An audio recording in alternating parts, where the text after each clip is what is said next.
Bonjour Eva, bonjour à toutes et à tous. Nous sommes aujourd'hui le 19 Av, une date bien particulière sur 3 points. Le premier, c'est qu'aujourd'hui nous sommes 40 jours avant Rosh Hashanah et dans la tradition séfarade, c'est le jour où on fait la première Atarat Nedarim. On fait une sorte d'annulation de vœux, c'est pas l'annulation de tous les vœux, c'est certains vœux qui peuvent être annulés et on en fera 4 dans le courant de l'année, à proximité des Rosh Hashanah Kippour. Une 40 jours avant Rosh Hashanah, c'est aujourd'hui. Une autre 40 jours avant Kippour, ce sera la veille de Rosh Chodesh Elul.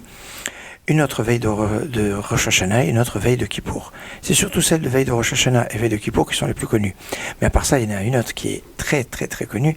C'est le Kol Nidré, qui est une sorte d'annulation des vœux qui est introduit le jour de Kippour, qui nous permet de prendre conscience de la puissance de la parole et combien nous devons faire très très attention à la fois dans ce que la parole peut construire et la parole peut détruire. Elle peut aussi déconstruire.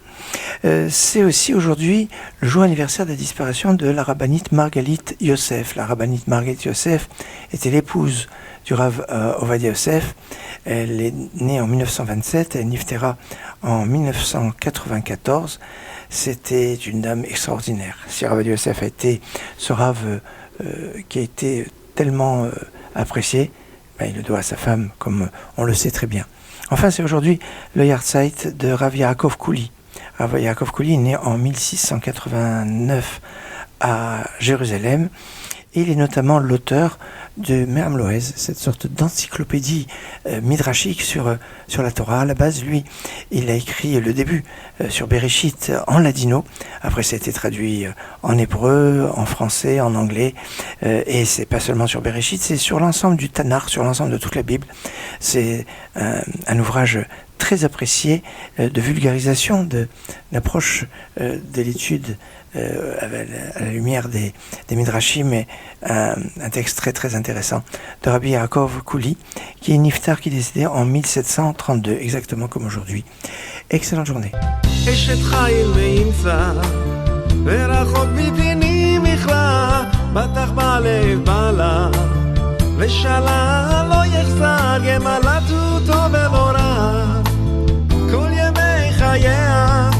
דרשת צמר ופשתים ותעש בחפץ כפיה הייתה כאוניית סוחר ממרחק תביא לחמה ותקם בעוד לילה ותיתן טרף לביתה וחוק לנערותיה שמה בשדה ותיקחהו לפריחה בעלת הכרם חגה בעוז מתניה ותמת זנותיה תמכיתה אוסחנה לא יכבה בלילה נרו ידיה שלך בקישור וכפיה תמפוף הלב כפה פסה לעני וידיה שלך לאביון לא תירה לבית המשנה כי חובד עליו ושנים עבדים עשתה לה שש וארגמן מבושה נודע בשערים בנה ושבטו עם זקני הארץ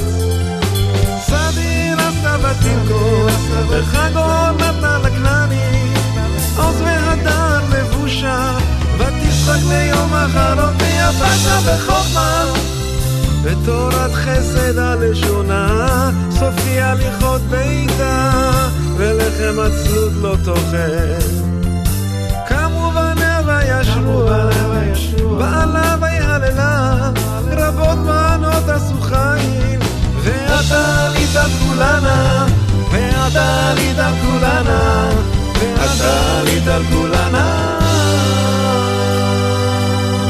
שקר החן והבל היופי אישה יראת השם כי תתעלה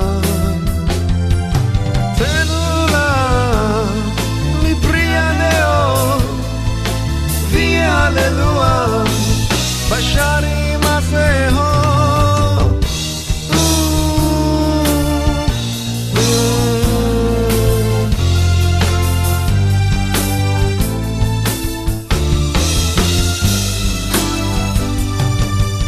אשת חיל מימצא אשת חיל מימצא מימצא